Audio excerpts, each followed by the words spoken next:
ไปไม่ต้องหรอกเอาแค่นี้ ถ่ายคลิปแล้วนะ ถ่ายคลิปเอาดีนะ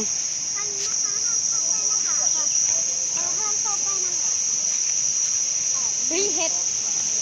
เห็ดลิ้นจือ ไปลงไปดูน้ำตกกันเนี่ย ไปเลยไป